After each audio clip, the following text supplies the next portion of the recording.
우리 시간이 되었으므로 새벽행진 23일차 예배를 드립니다. 조용히 기도하겠습니다.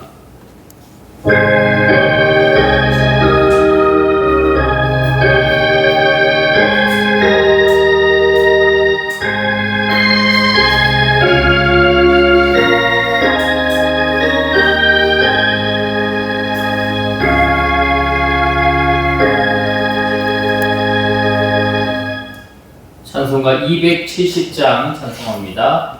찬송 270장입니다.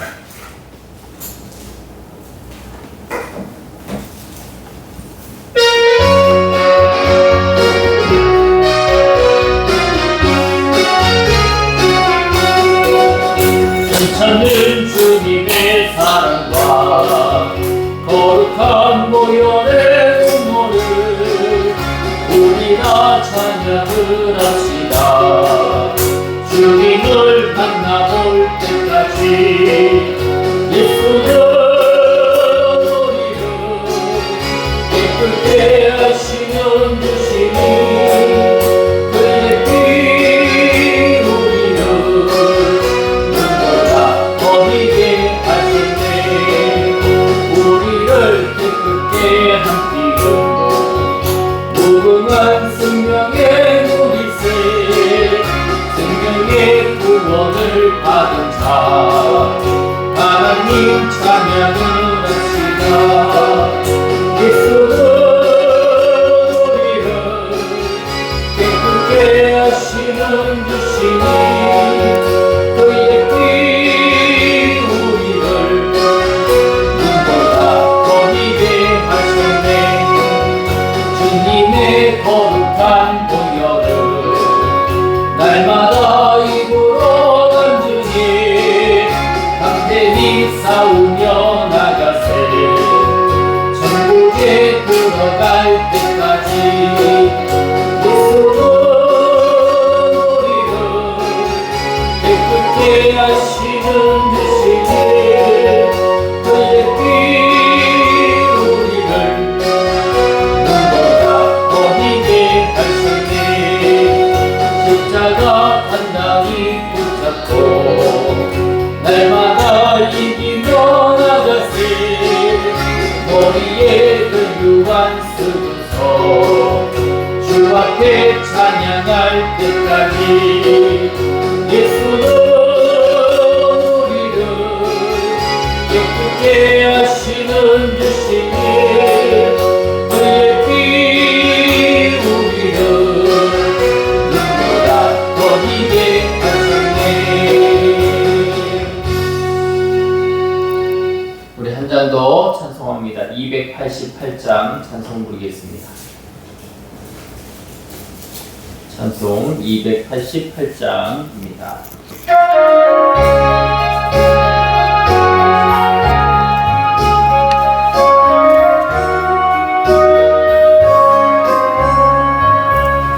예수를 나의 구주 삼고 성령과 피로써 거듭나니 이 세상에서 내 영혼이 하늘의 영광 누리도다. 이것이 나의 간증이요 이것이 나의 찬송일세. 나 사는 동안 끊임없이 누구를 찬송하리오다. 온전히 주께 맡기네요. 사랑의 음성을 듣는 중에 천사들 왕래하는 것과 하늘의 영광 보리로다. 이것이 나의 간증이요 이것이 나의 찬송일세. 나 사는 동안 끊임없이 우주를 찬송하리로다.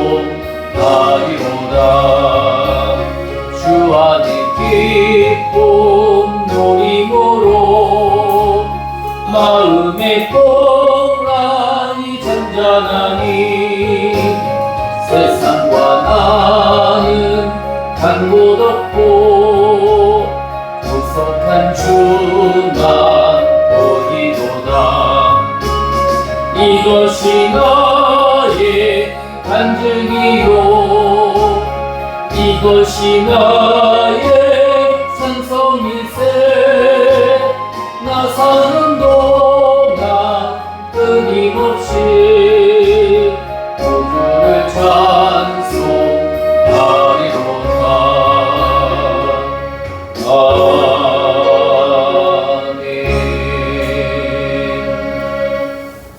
기도드리겠습니다.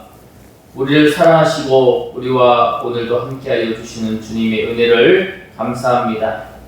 오늘도 변함없는 사랑으로 우리를 깨우시고 예배의 자리로 인도하여 주신 주님, 주님의 말씀을 온전히 듣기 위하여 이 시간 우리가 함께 모여 예배하오니 주의 뜻을 우리에게 더하여 주시고 오늘도 주의 말씀으로 새로운 방향을 보여 주시옵소서.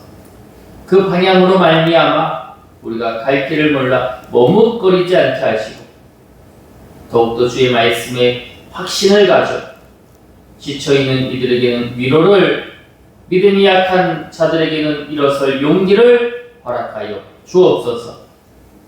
주여 이 시간 주의 말씀을 나누고 전할 때 하늘의 지혜와 담대함을 허락하여 주시고 듣는 모든 자에게 정말 하나님의 말씀을 마음에 새기고 삶으로 살아낼 은혜를 허락하여 주시옵소서. 오늘의 예배를 통해 우리의 걸음이 다시 하나님을 향하게 하시고 사도행전의 믿음이 우리의 오늘이 되게 하여 주시며 복음을 전하는 삶의 기쁨을 다시 회복하게 하여 주옵소서. 이 시간 우리의 마음에 하나님의 단비를 부어 주실 것을 믿사오며 이 모든 말씀 우리 주 예수 그리스도의 이름으로 기도드립니다. 아멘. 네, 오늘 이렇게 사도행전 23일차 예배로 우리가 준비해 나갑니다. 오늘 말씀의 제목은 간증은 멈추지 않는다라는 주제를 가지고 우리가 사도행전 22장의 말씀을 함께 나누겠습니다. 사람의 말에는 여러 가지 종류가 있다고 생각합니다. 어떤 말은 그냥 흘러가는 말이 있어서 한 귀로 듣고 한 귀로 흘리기도 하고 또 어떤 말은 능력이 있어서 기억에 남기도 합니다. 그리고 어떤 말은 다른 여러 사람들의 인생을 바꾸는 그런 힘 있는 말이 되기도 합니다. 그러면 성경에서 말하는 가장 강력한 말은 무엇일까? 저는 간증이라고 생각해요. 간증은 단순하게 그냥 이야기를 전달하는 게 아닙니다. 하나님이 한 사람의 인생을 실제적으로 개입하여 주셨던 놀라운 사건입니다.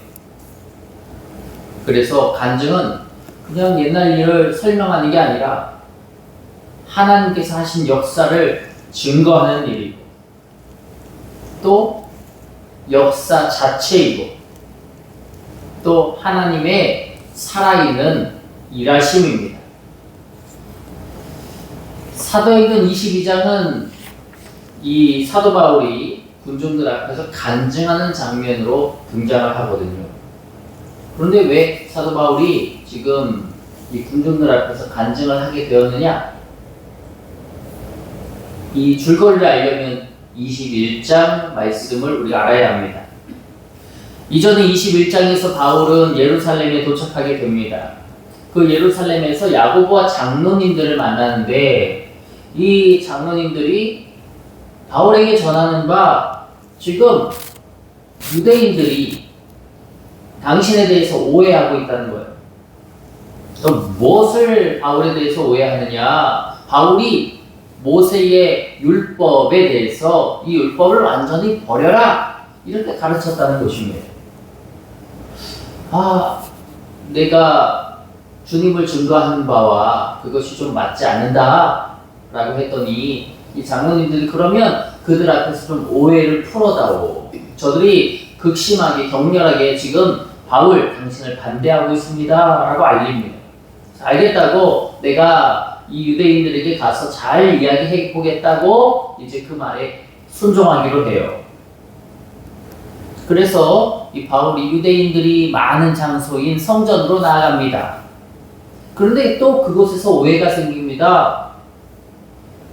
바울이 나아갔던 그 자리에서 유대인들이 바울이 성전에 이방인을 대동하여 함께 왔다고 하는 거예요. 그러면서 그 오해를 막 선동하게 해서 그곳에 있었던 유대인들이 격분해서 이 바울을 죽이려고 합니다. 사태가 심각해지자 군대가 오게 되거든요. 천부장이 이끄는 군대가 와서 바울을 체포하게 됩니다.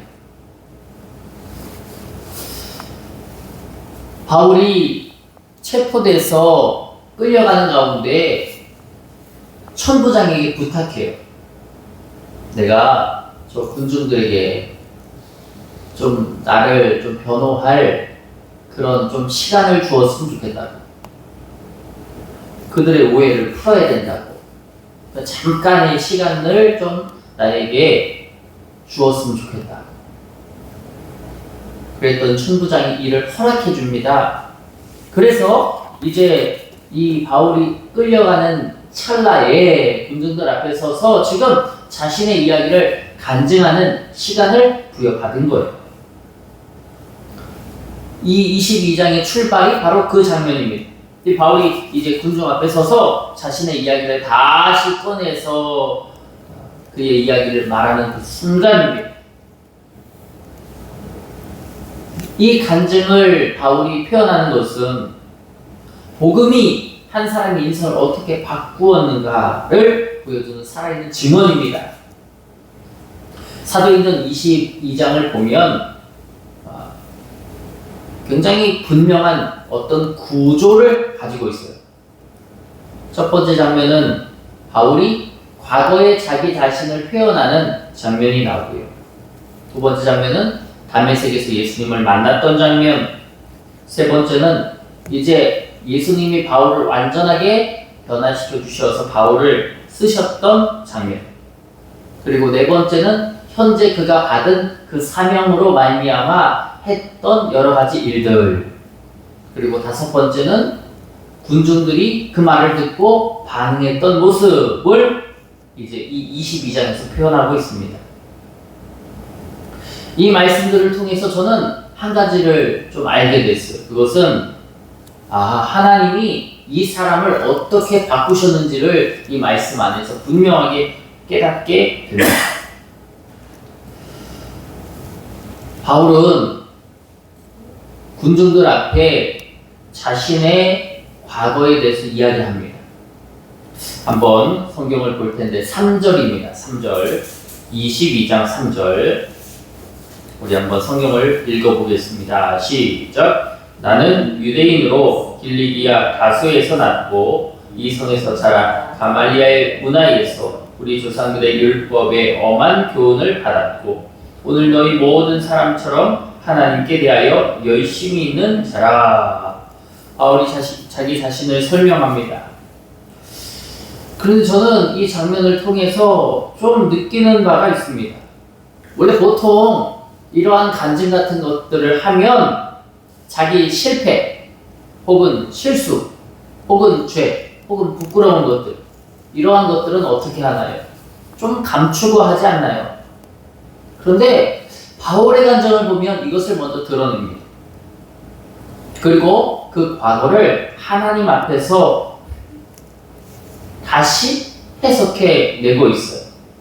우리 또 4절 볼까요? 4절 우리 읽어봅시다. 시작. 내가 이 돌을 박해하여 사람을 죽이기까지 하고 남녀를 결박하여 옥에 넘겼노니 내가 원래 이런 사람이었습니다.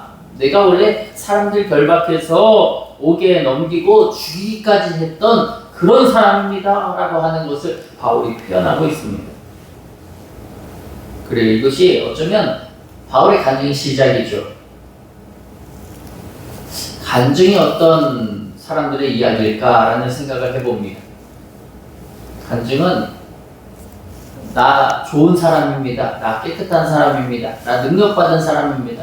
이것을 증언하기 위한 그런 어떤 이야기의 구성이 아니라 간증은 변화된 사람의 이야기가 간증이다 라고 하는 거예요. 하나님은 과거에 또 불구하고 완전한 사람을 사용하시고 쓰시는 게 아니라 변화된 사람을 사용하시고 쓰신다는 것입니다. 그래서 바울에게 있어서 굉장히 중요한 인생의 전환점이 되는 것은 그러므로 다메섹에서 예수님을 만난 것이죠. 그 전에는 바울은 결박하는 자, 죽이기까지 하는 자, 박해하는 사람, 그런 사람이었는데 그가 다메섹에서 예수님을 만났다라고 하는 것입니다. 우리 한번 성경을 읽어보겠습니다. 6절입니다. 6절 읽어보죠. 시작. 가는 중 다메섹에 가까이 갔을 때에 오전쯤 되어 호련히 하늘로부터 큰 빛이 나를 둘러 비치매. 7절도 읽어볼까요? 시작. 내가 땅에 엎드려져 들으니 소리 있어 이르되 사울아 사울아 내가 왜 나를 박해하느냐 하시거늘. 바울이 다메섹으로 나아가게 되었을 때에 호련히 하늘로부터 소리가 있었다라고 하는 것입니다. 하나님이 그에게 그의 삶에 개입하여 주시어서 그를 어떻게 보면 사람의 생각, 사람의 마음, 사람의 결단으로는 그가 바뀔 수 없는데 하나님이 그를 변화시켜 주셨다. 결국 사람을 변화시켜 주실 수 있는 것은 누구다? 하나님이시다라고 하는 것을 우리가 알 수 있습니다. 바울이 이 사건을 겪고 나서 바울이 8절에서 이렇게 묻습니다. 한번 읽어보죠. 시작. 내가 대답하되 주님 누구시니까 하니 이르시되 나는 네가 박해하는 나사렛 예수다 하시더라. 아멘. 나는 네가 박해하는 예수다 라고 예수님께서 말씀해 주십니다. 어쩌면 이 순간 바울이 생각했던 모든 이 세계가 무너졌을 것이라 생각해요. 자기가 옳다고 믿었던 세계죠. 예수님을 믿는 사람들을 다 잡아오게 가두고 예수님이 이단이라고 생각하고 예수님은 악한 사람이라고 생각하고 이렇게만 생각했었는데 네가 오히려 나를 박해하는 사람이었다. 내가 지키던 종교가 하루아침에 무너지는, 자신이 열심히 살아왔던 방식이 완전하게 뒤집힌 사건이 바로 다메섹에서 예수님을 만난 사건이었다라고 하는 것입니다. 그리고 바울은 이렇게 고백하는데 11절을 보겠습니다. 우리 읽어보죠. 또 시작. 나는 그 빛의 광채로 말미암아 볼 수 없게 되었으므로 나와 함께 있는 사람들의 손에 끌려 다메섹에 들어간노라. 아멘. 이 장면은 매우 깊은 의미를 가지고 있다고 생각해요. 바울이 광채로 인하여 볼 수 없게 되었을 때, 그러니까 보지 못하게 되었을 때 비로소 진짜를 보게 되었다라고 하는 것입니다. 우리가 사람의 눈으로 세상을 보지만 봐도 진리를 보지 못할 때가 얼마나 많은지 모릅니다. 그런데 하나님이 우리의 인간의 눈을 막으시니까 바울이 영적인 눈이 열리기 시작했다. 그래서 바울에게 아나니아가 와서 이렇게 표현하죠. 13절에 또 읽어봅시다. 시작. 내게 와 곁에 서서 말하되 형제 사울아 다시 보라 하거늘 즉시 그를 쳐다보았노라. 그냥 단순하게 네가 다시 보게 되었다, 시력이 회복되었다 이런 의미가 아니라 이제 바울의 삶에 있어서 완전한 새로운 인생이 시작되었다. 인생이 완전하게 전환점을 맞게 되었다라고 하는 것입니다. 그리고 하나님은 다시 만나신 이 바울 그냥 끝내지 않으시고 반드시 그에게 하나님이 맡겨주신 사명을 주십니다. 14절인데요. 또 읽어봅시다. 시작. 그가 또 이르되 우리 조상들의 하나님이 너를 택하여 너로 하여금 자기 뜻을 알게 하시며 그 의인을 보게 하시고 그 입에서 나오는 음성을 듣게 하셨으니 15절 내가 그를 위하여 모든 사람 앞에서 내가 보고 들은 것의 증인이 되리라. 주님께서 그에게 다시 사명을 주시는데 너로 하여금 많은 사람들의 증인이 되게 할 거다라고 하는 것을 그에게 더하여 주십니다. 그리고 그는 하나님의 부르심에 따라 증언하는 일, 다시 말하면 전도하는 그 일, 복음을 증거하는 일에 자신의 모든 인생을 걸게 되죠. 바울이 그렇게 자기의 삶에 대해서, 자기가 만난 예수님에 대해서, 그리고 자기가 부르심을 받은 그 바에 대해서 이 군중들 앞에서 열심히 자기의 삶을 간증하고 있습니다. 그런데 그 간증을 들을 때 이 군중들은 어떻게 반응했을까요? 한번 읽어봅시다. 22절 한번 보겠습니다. 22절 한번 읽어볼까요? 시작. 이 말하는 것까지 그들이 듣다가 소리질러 이르되 이러한 자는 세상에서 없애버리자 살려둘 자가 아니라 하여. 이게 무슨 일이에요? 바울이 지금 열심히 내가 옛날에 일했던 사람인데 다메섹에서 예수님을 만나서 부르심을 받아서 이렇게 주님을 전하는 자가 되었습니다. 바울이 자신이 바뀐 그 삶에 대해서 간증하고 있는데 사람들은 어떻게 했다는 거예요? 이 사람 세상에서 없애버리자.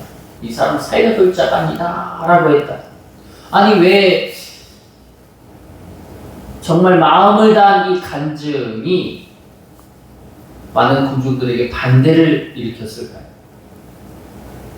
간증은 사람들의 생각을 건드리고 사람들의 자존심을 건드리고 사람들의 체계를 흔들고 네가 옳다고 생각하는 것이 전부가 아니야 라고 하는 바를 간증이 알려줍니다. 네가 믿고 있던 것이 완전한 것이 아니야. 유대인들아, 너희들이 알고 있던 것이 완전한 것이 아니야. 예수님의 길이 있고 예수님의 뜻이 있다. 바울이 이것을 전하니까요, 사람들이 간증 앞에서 흔들리게 됩니다. 그런데 많은 사람들은 자기의 마음을 꺾지 않습니다. 바울도 그랬죠. 하나님이 역사하시기 전까지 자기 마음을 꺾지 않았습니다. 하나님이 개입하시기 전까지, 다메섹에서 그를 만나주시기 전까지 그의 마음을 꺾지 않았습니다.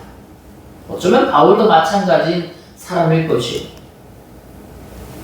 그러나 하나님께서는 바울을 사랑하셔서 개입하셨고 그를 바꾸어 주셨습니다. 그런데 다른 사람들은 아니죠. 다른 사람들은 하나님의 개입을, 하나님의 만나주심을 받지 못했기 때문에 지금 격분하고 있는 것입니다. 내가 알고 있는 진리가 아니라고 거짓말하지 마라. 너는 거짓말을 말하는 사람이다. 너는 악한 사람이다. 너 같은 사람은 세상에서 없애야 된다. 군중들은 바울의 간증을 듣고 바울을 죽이려고 합니다. 그런데도 불구하고 바울은 간증을 멈추지 않습니다.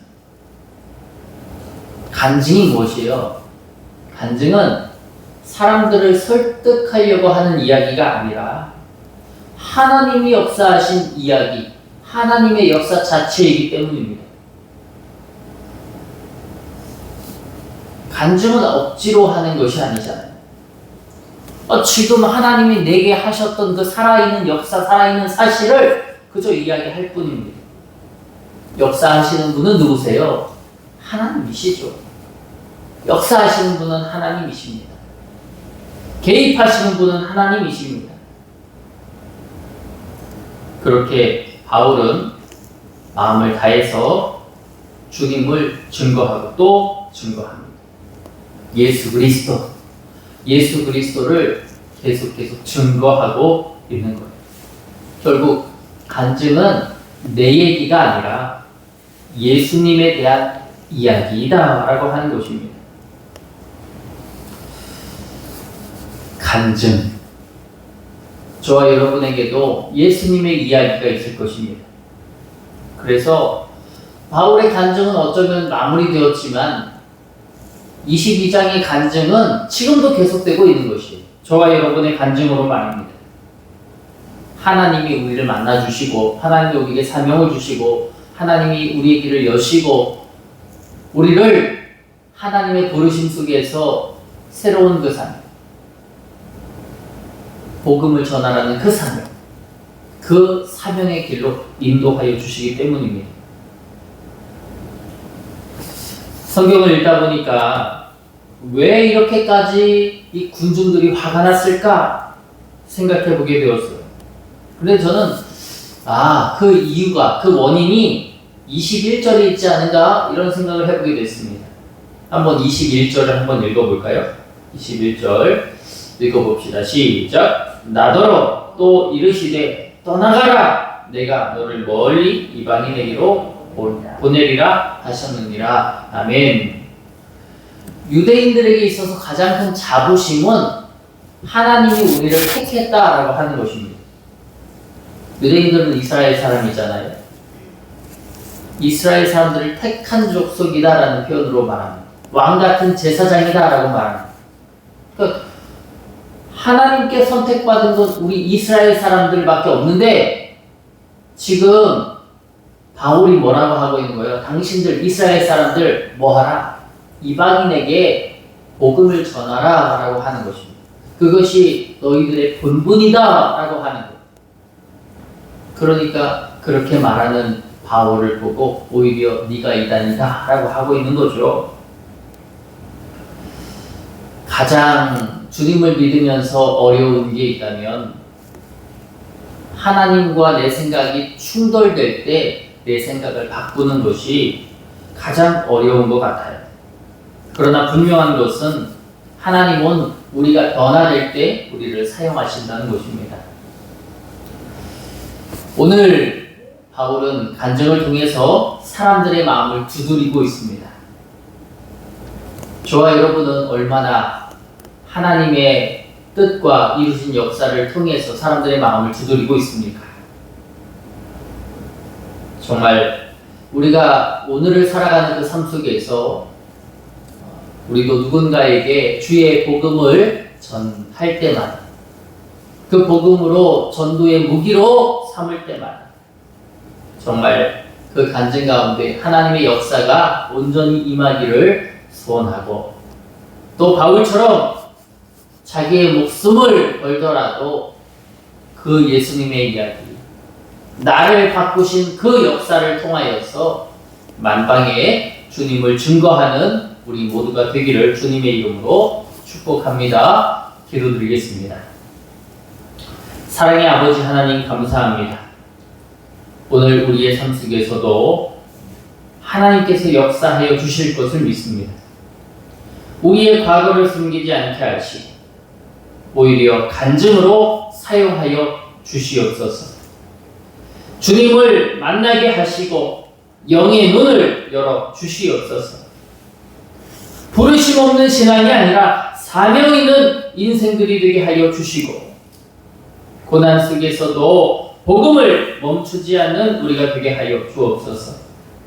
우리의 삶이 예수 그리스도의 삶, 정말 살아있는 간증이 되도록 하나님 역사하여 주옵소서. 하나님, 우리 마음 가운데 정말 우리도 주님 증거해야 할 사람들이 있지 아니합니까? 그들에게 주님을 증거하고 또 주님을 전해야 됩니다. 하나님이 그들을 우리에게 주셨고 또 생각나게 하셨는데 정말 오늘 그들을 위하여 기도하는 귀한 날이 될 수 있도록 인도해 주옵소서. 우리는 그저 주님의 역사, 주님의 이야기를 전할 뿐이지만 개입하시고 함께하시고 이루시는 분은 주님이십니다. 주님의 은혜를 구합니다. 그들을 만나 주시고 주의 구원을 더하여 주시옵소서. 주님, 오늘도 주님 앞에 나와 예배하며 귀한 예물 드리는 이들 주의 축복으로 함께하여 주시고 하나님 놀라운 은혜로 덧입혀 주시어서 힘 주시고 능력 주시고 소망 주시는 그 은혜로 자리하게 하여 주옵소서. 건강으로 어려움 당하는 이들 어루만져 주시고 주의 보혈의 피로 덮으셔서 모든 질병에서 벗어나 근심이 없게 하여 주시고 하나님 여러 가지 어려움으로 힘들어하고 있는 그 신음을 하나님 들으시어 모든 것에서 회복되고 평안함을 누릴 수 있도록 성도들의 삶을 지켜 주시옵소서. 모든 것 주께 맡겨드리오며 거룩하신 예수님 이름으로 기도드립니다. 아멘. 하늘에 계신 우리 아버지여, 이름이 거룩히 여김을 받으시오며 나라가 임하시오며 뜻이 하늘에서 이루어진 것 같이 땅에서도 이루어지이다. 오늘 우리에게 일용할 양식을 주시옵고 우리가 우리에게 죄 지은 자를 사여 준 것 같이 우리 죄를 사여 주시옵고 우리를 시험에 들게 하지 마시옵고 다만 악에서 구하시옵소서. 나라와 권세와 영광이 아버지께 영원히 있사옵나이다. 아멘.